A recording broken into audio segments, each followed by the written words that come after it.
This is a quick little video on using Approach 15 chat program. So after you run it, you'll have these files located in the directory. And there's going to be some support files to some add-ons. So there's declock, which is right here. Double clicking that will bring up the declock, which looks like this. And this clock is of win percentages. So 12 and 6 are 1% or 100%, and 9 and 3 o'clock is 1%. The red dots are all 50% of win, and the yellow dots are around 12%. So what you'll see is like 11 o'clock would be 75%, 10 o'clock, the line, that's 25%. The red dot in between 10 and 11 is 50% of the win. And the yellow dots up here, I usually just call that 85% when it's in that area with the yellow dot here. And right, so that's the declock. The next program you need to run is the Magnifixer, and that gives you a blank window, and it's set to read the WGT screen for the windsock.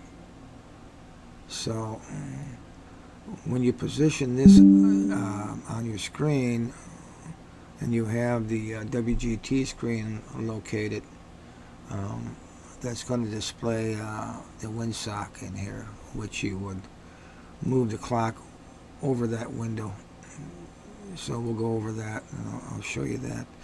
The other thing is screen ruler, and this is a screen ruler,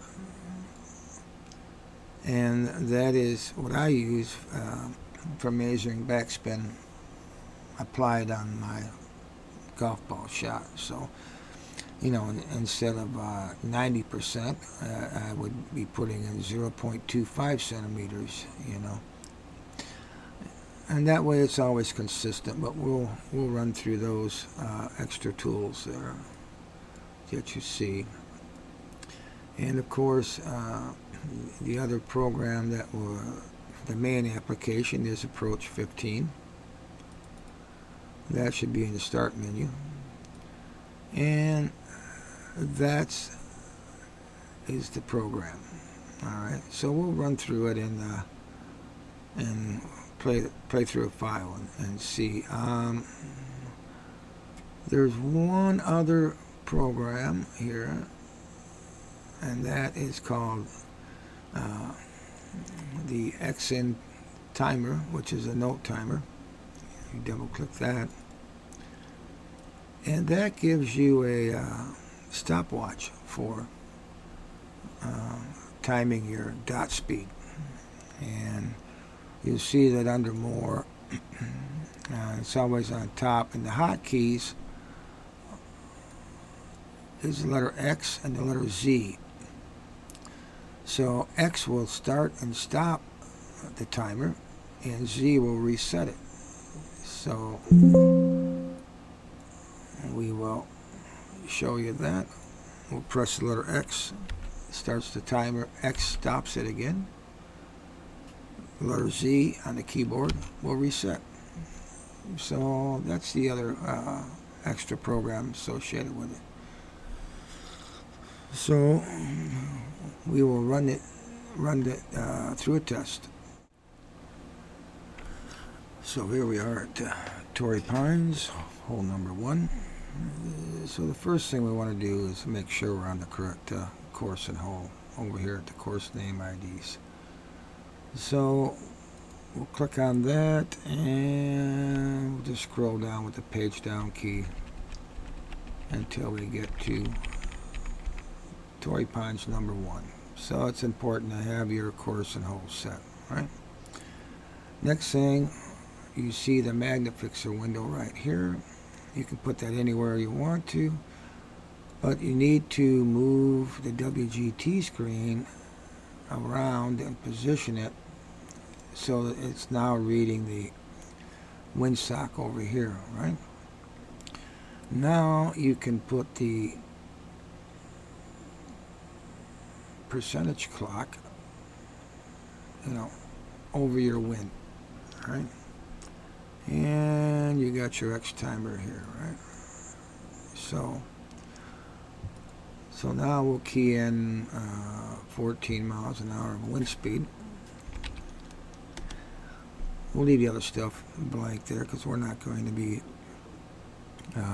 reaching the green. So we'll bring the ball up and we'll position our ruler to make it the height of the ball. All right, so now we have that set.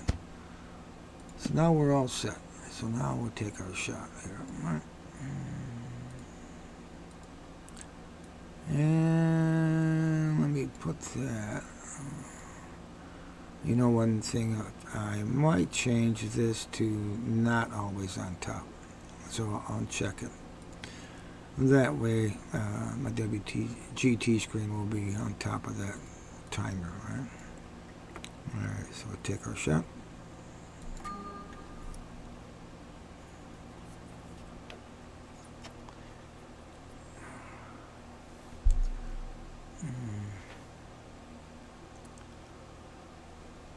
Alright, so now we will key in the rest of the data.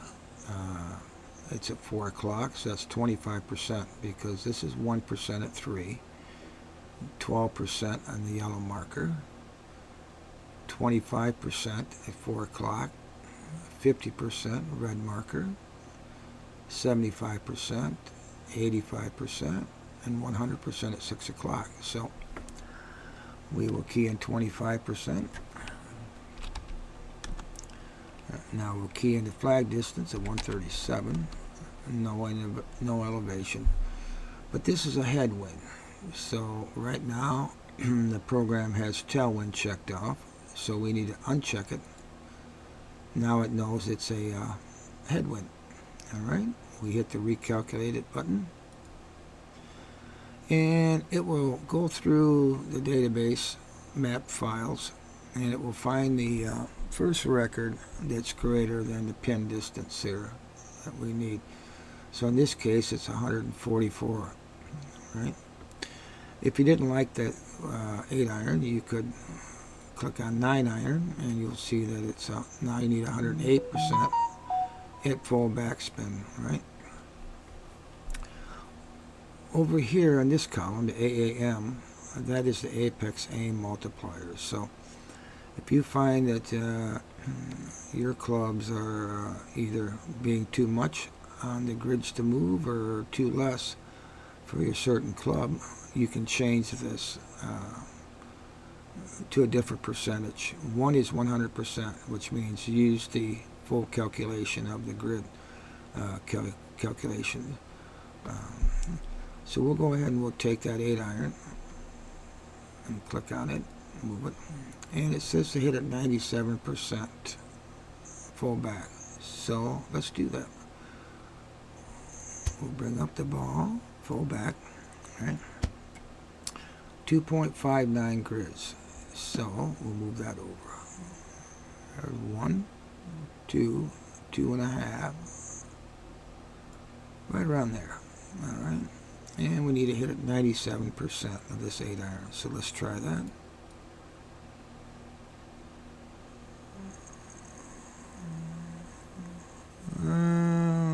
It's probably about 97. Let's see what happens.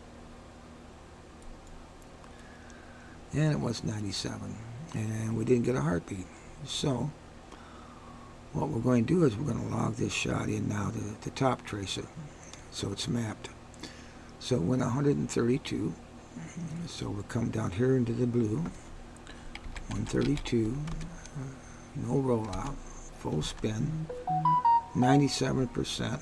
And now we're going to post this shot. We click on the post button. Yes, we want to add it. Okay. And now it says check top tracer entry. If this pops up, that means that the shot that you just logged in is within plus or minus 2 miles an hour of the wind, plus 5 yards of the 137.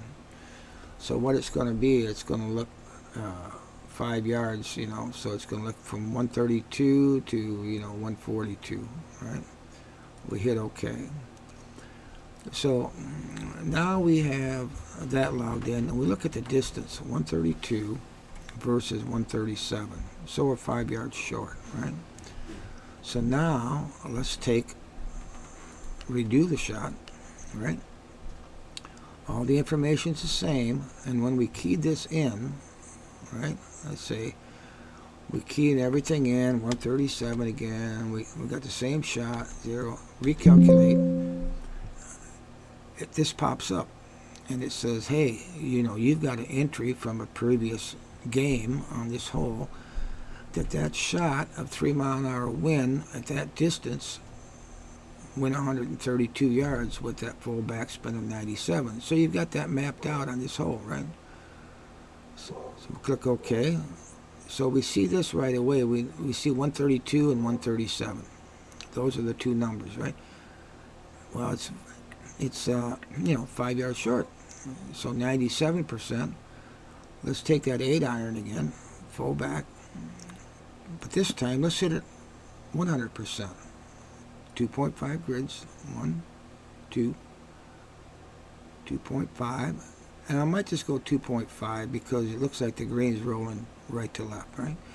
So we hit the same shot with 100% power. And see where that takes us.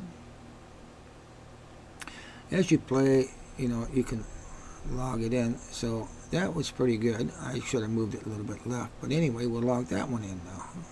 So, 141, rolled 1, full back, full power. We'll post it. Yes. And add it.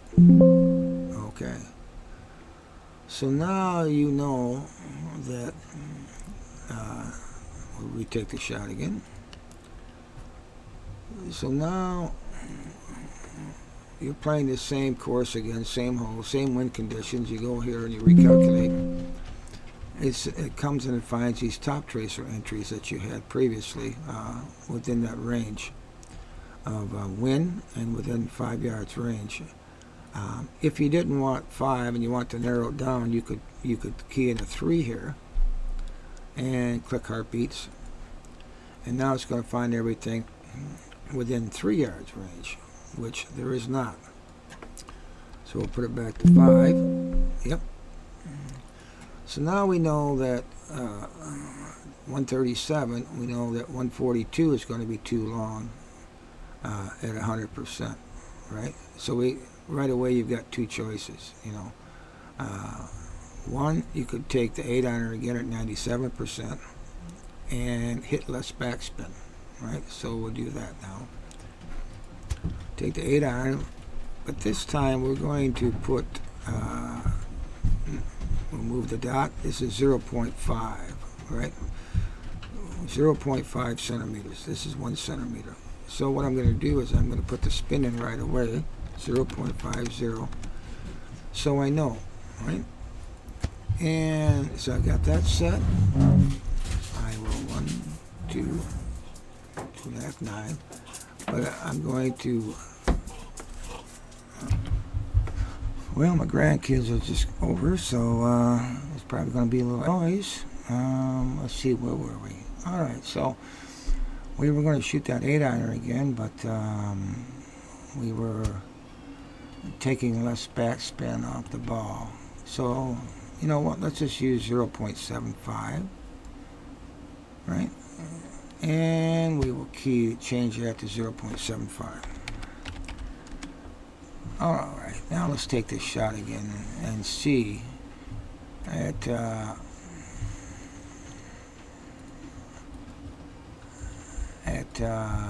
97%. Let's try it again at 97% with less backspin, right?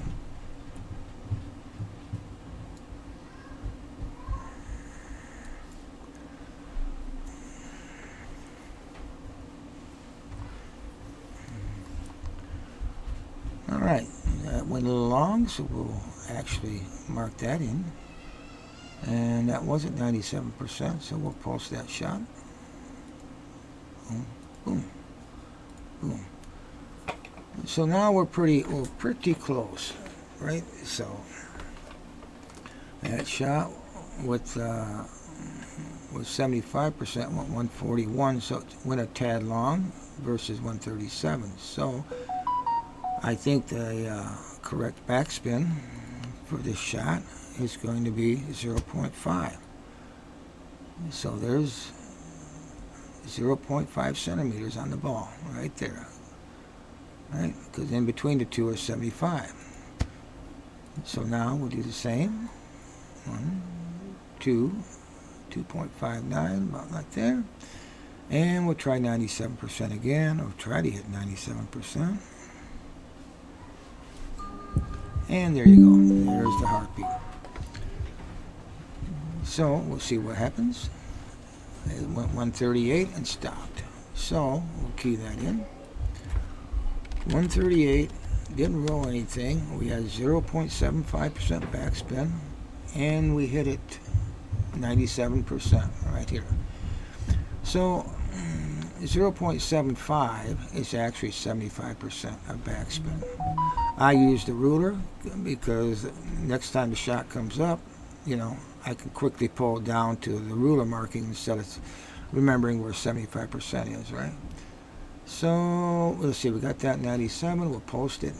Boom, boom. Yes, and check top tracer. So now we have this. I have this shot in there. So now if we come back 2 weeks from now, and even though the wind, let's just say the wind was at, you know, let's just say the wind was 12%, right? And went through and did the calculations, right? Now it comes back and it says, you know, check your top tracer entries. You got previous shots. So even though it's 2 miles an hour wind this time, the range is going to be, you know, from 0 to 4 miles per hour, because it's not going to make much difference. And so you look at the 137 is what you're looking at, not because top tracer uses as a crow flies, right? So we had it at 139 with 0.75 and 97%. So I mean, if that wind has changed, you know, a little bit, it doesn't match this windsock. It's not 50, it's actually 25.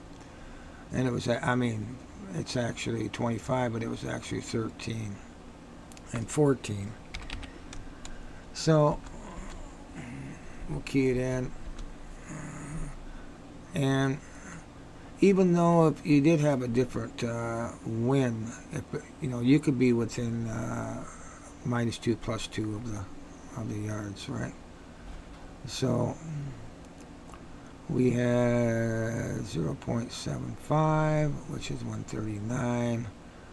I thought I saved that 0.5 record, didn't I? All shots will show you all your shots that you've saved as you played. And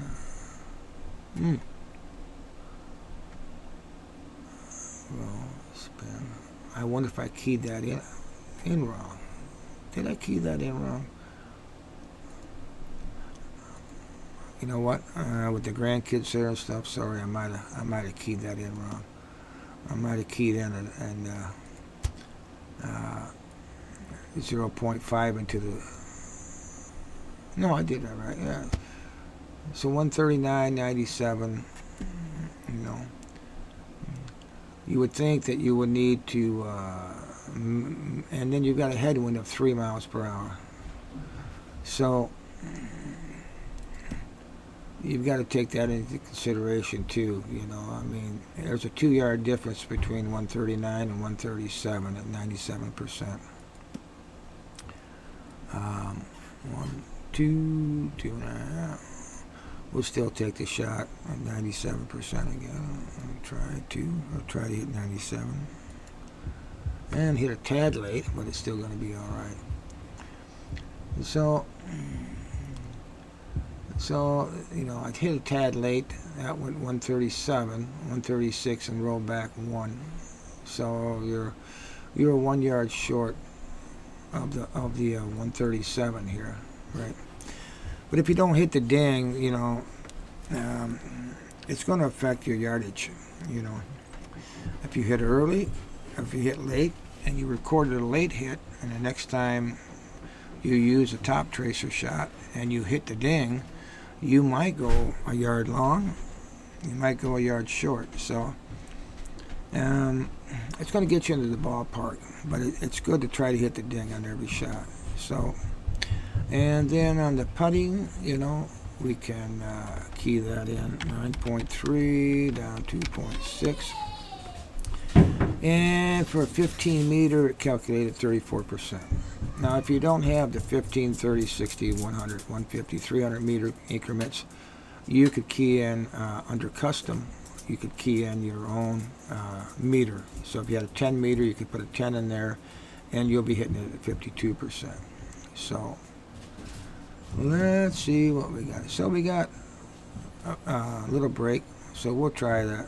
We'll try the calculator here. So we said that the X key stops and starts, right?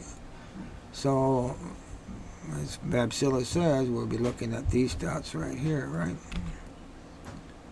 And trying to find the average speed of the dots. I mean, those two are a little faster, these are slower, so we'll call it 9 seconds. So down here, we'll key in 9. Okay. So 9, and that's a downhill putt. So downhill is 10.5, right? So 10 is actually 50% right away. So he was looking at what numbers are between 10 and 15, which is between 50 and 100%, right? Hey, Daddy, how old So is this chicken we salad? got 50. All right, so we had grandkids coming down and such. But anyway, it's a downhill putt, 10.5, right around 10. So 10 is 50%. So we're looking at the line down below now,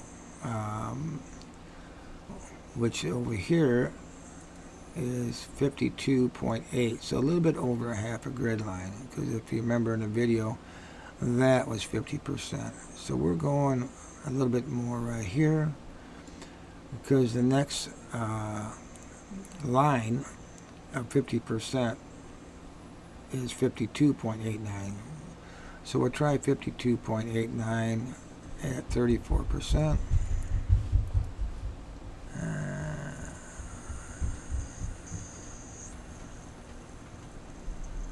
That looks about 34% anyway. And we'll just kind of see where that took us.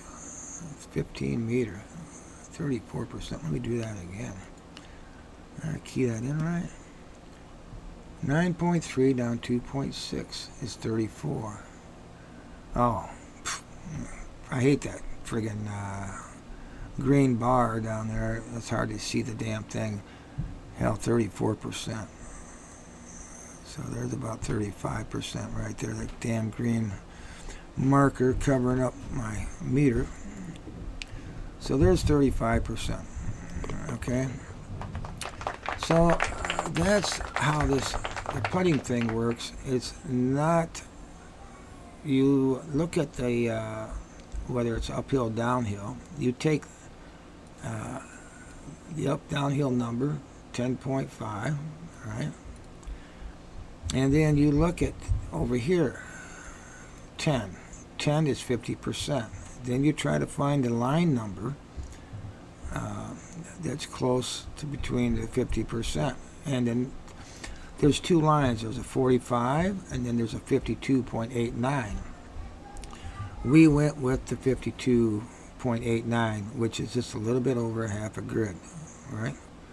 So let's just say if you had a putt that's, let's just say it's 12 and it's 1 up, right? And so now let's just say you had the same dot speed of, let's just say 5 seconds, right? So now this is an uphill putt, 14.3, right? So 14.3 is between 10 and 15, but it's all pretty close to 15. That's 100%. So you would look and see what the next line number would be at 100%, which is 110, right? So since it's since the uphill is a little less than 15, you know, it might be 95% or whatever. So this 110 now would make it, I would probably hit that maybe an uphill. I would only hit it maybe 1 grid, because 1 grid is 100%, right? Instead of 110, because it's going uphill. It's not quite 15, right? It's 14.3. So I would try it at 100%. So basically, that's how the program is working. Hopefully, it can help you guys. If you have any questions, let me know. All right, later, Gator.